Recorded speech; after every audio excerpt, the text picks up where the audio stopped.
S1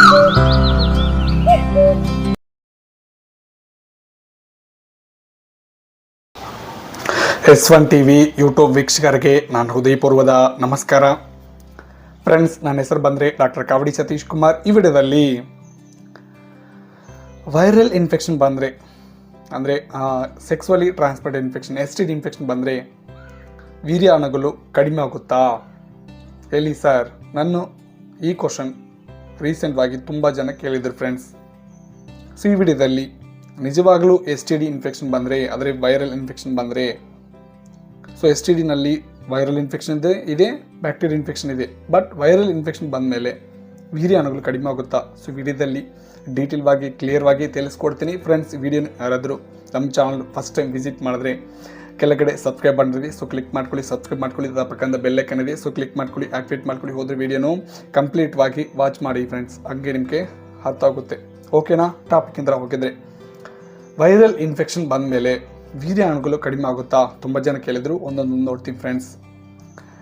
STD ಇನ್ಫೆಕ್ಷನ್ನಲ್ಲಿ, sexually transmitted ಇನ್ಫೆಕ್ಷನ್ನಲ್ಲಿ bacteria infection ಇದೆ, like syphilis, gonorrhoea, chlamydia. So ಈ ಥರ infections bacteria friends.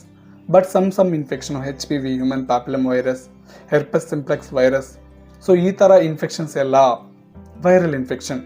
POX virus, molluscum contagiosum ಅಂತಾರೆ. ಸೊ ಸಮ್ ವೈರಲ್ ಇನ್ಫೆಕ್ಷನ್ ಬಂದ ಮೇಲೆ ವೀರ್ಯ ಅಣುಗಳು ಕಡಿಮೆ ಆಗೋಕ್ಕೆ ಚಾನ್ಸಸ್ ಇದೆ ಫ್ರೆಂಡ್ಸ್. ನೀವು ಫಸ್ಟ್ ಆಫ್ ಆಲು ಆ viral not only STD infection, any infection, ಏನಾದರೂ ಇನ್ಫೆಕ್ಷನ್ ಸಿಸ್ಟದ ಮೇಲೆ ಬಂದ ಮೇಲೆ ಇಮ್ಮಿಡಿಯೇಟ್ವಾಗಿ ನೀವು ಫೈಂಡ್ ಔಟ್ ಮಾಡ್ಕೊಂಡು ನಿಯರ್ ಡಾಕ್ಟರ್ನ ಕನ್ಸಲ್ಟ್ ಮಾಡಿ. ಇಲ್ಲಾಂದ್ರೆ ನಮ್ಮ ವೀಡಿಯೋಸಲ್ಲಿ ನಂಬರ್ ಇದೆ, ನನಗೆ ಕಾಂಟ್ಯಾಕ್ಟ್ ಆಗಿದ್ರೆ ನಾನು ಏನು ಇನ್ಫೆಕ್ಷನ್ ಹೇಳ್ತೀನಿ ಫ್ರೆಂಡ್ಸ್. ಸಮ್ ಇನ್ಫೆಕ್ಷನ್ ಬಂದ ಮೇಲೆ ವೀರ್ಯ ಅಣುಗಳು ಏನು ಕಡಿಮೆ ಆಗಲ್ಲ.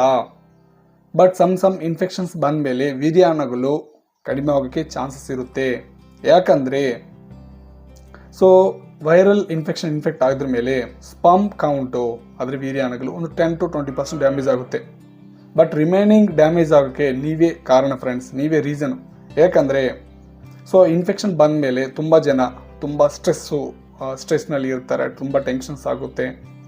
ಆಮೇಲೆ ನೈಟ್ ಟೈಮ್ನಲ್ಲಿ ಸರಿಯಾಗಿ ನಿದ್ದೆ ಮಾಡಲ್ಲ. ಸೊ ತುಂಬ ಸ್ಟ್ರೆಸ್ ಬಂದ್ಬಿಡುತ್ತೆ. ಈ ಕಾರಣಗಳಿಗೆ ನಿಮಗೂ ಆ ವೀರ್ಯ ಅಣುಗಳು ಕಂಪ್ಲೀಟ್ವಾಗಿ ಕಡಿಮೆ ಆಗುತ್ತೆ ಫ್ರೆಂಡ್ಸ್.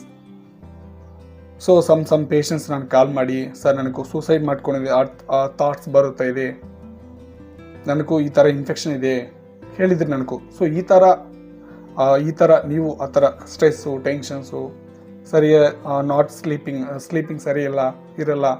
ಸೊ ಈ ಥರ ಇದ್ದರೆ ಖಂಡಿತವಾಗ್ಲೂ ನೀವು ಆ ವೀರ್ಯಗಳು ಕಡಿಮೆ ಆಗಿ ಎರೆಕ್ಷನ್ಸ್ ಕಂಪ್ಲೀಟ್ವಾಗಿ ಬರಲ್ಲ. ಸೊ ಅದಕ್ಕೋಸ್ಕರ ಹೇಳ್ತಾ ಇದ್ದೀನಿ, ನೀವು ಎನಿ ಇನ್ಫೆಕ್ಷನ್ಸ್ ಬರಲಿ ಫ್ರೆಂಡ್ಸ್, ಫಂಗಲ್ ಇನ್ಫೆಕ್ಷನ್ ಬರಲಿ, viral bacteria, any infection system ಮೇಲೆ ಬಂದ ಮೇಲೆ ಫೈಂಡ್ ಔಟ್ ಮಾಡ್ಕೊಂಡು ಟ್ರೀಟ್ ಮಾಡ್ಕೊಳ್ಳಿ. ಸೊ ರೀಸೆಂಟ್ವಾಗಿ ನಮ್ಮ ಕ್ಲಿನಿಕ್ ಒಂದು ಪೇಷಂಟ್ ಬಂದಿದ್ರು. He is HIV positive, but he said me. So I'm asking the patient, sir ನೀವು ಈ ಥರ HIV ಇದಿಲ್ವಾ, ನೀನು ಆ ಥರ ಏನು ಡಿಪ್ರೆಷನ್ ಏನು ಹೋಗಲ್ವಾ ಅಂತ ಕೇಳಿದ್ದೀನಿ ನಾನು. ಅವ್ರು ಒಂದೇ ಮಾತು ಹೇಳಿದ್ರು ನನಗೂ, ಸರ್ ಯಾವಾಗಲೂ ಸತ್ತೋಗೋದಿಲ್ವಾ, ಸೊ ಭೂಮಿ ಮೇಲೆ ಶಾಶ್ವತವಾಗಿರ್ತೀವ, ಇಲ್ಲ ಇರಲ್ಲಲ್ವಾ, ಸೊ ಇರೋ ಟೈಮ್ವರೆಗೆ ಹ್ಯಾಪಿ ಖುಷಿಯಾಗಿದ್ದರೆ ಚಾಕು ಹೇಳಿದ್ರು ನನಗೂ.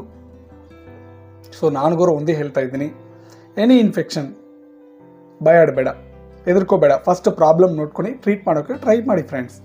ಓಕೆನಾ? ಸೊ ಹಿಂಗೆ ಭಯ ಆಡಿದ್ರೆ ನಿಮಗೂ ವೀರ್ಯ ಅಣುಗಳು ಕಡಿಮೆ ಆಗುತ್ತೆ. ಚಿಕ್ಕ ಇನ್ಫೆಕ್ಷನ್ ಬಂದ ಮೇಲೆ ತುಂಬ ಜನ ಡಿಪ್ರೆಷನ್ ಹೋಗ್ತಾ ಇದ್ದಾರೆ. ಸೊ ಈ ಥರ ಹೋಗಿದ್ರೆ ನಿಮಗೂ ಖಂಡಿತವಾಗಲೂ ಆ ಎರೆಕ್ಷನ್ಸ್ ಪ್ರಾಬ್ಲಮ್, ಆ ಸಿಸ್ಟಮ್ ಸ್ಟ್ರಾಂಗ್ ಆಗಲ್ಲ. ಸೊ ಸೆಕ್ಸುವಲ್ ವೀಕ್ನೆಸ್ ಬರೋಕ್ಕೆ ಚಾನ್ಸಸ್ ಇದೆ. ಓಕೆನಾ? So first of all find out ಮಾಡ್ಕೊಳ್ಳಿ, ಟ್ರೀಟ್ ಮಾಡ್ಕೊಳ್ಳಿ. ಸೊ ಟ್ರೀಟ್ ಮಾಡ್ಕೊಂಡು ಕ್ಲಿಯರ್ ಮಾಡ್ಕೊಳ್ಳಿ. ಓಕೆನಾ? ಸೊ ವಿಡಿಯೋದಲ್ಲಿ ಹೇಳಿದ್ದು ನಿಮಗೂ ಅರ್ಥ ಇದ್ರೆ ನೆನೆಸ್ಕೊತಾ ಇದ್ದೀನಿ. ಮತ್ತು ವಿಡಿಯೋದಿಂದ ಏನಾದರೂ ಡೌಟ್ ಇದ್ದರೆ ಕಮೆಂಟ್ ಸೆಕ್ಷನ್ ಕಮೆಂಟ್ ಮಾಡಿ. ಸೊ ನೆಕ್ಸ್ಟ್ ವಿಡಿಯೋದಲ್ಲಿ ಒಂದು ಒಳ್ಳೆ ಟಾಪಿಕ್ ಮುಂಚೆ ಬಂದುಬಿಡ್ತೀನಿ. ಅಲ್ಲಿವರೆಗೆ ಎಲ್ಲರಿಗೂ ನಮಸ್ಕಾರ.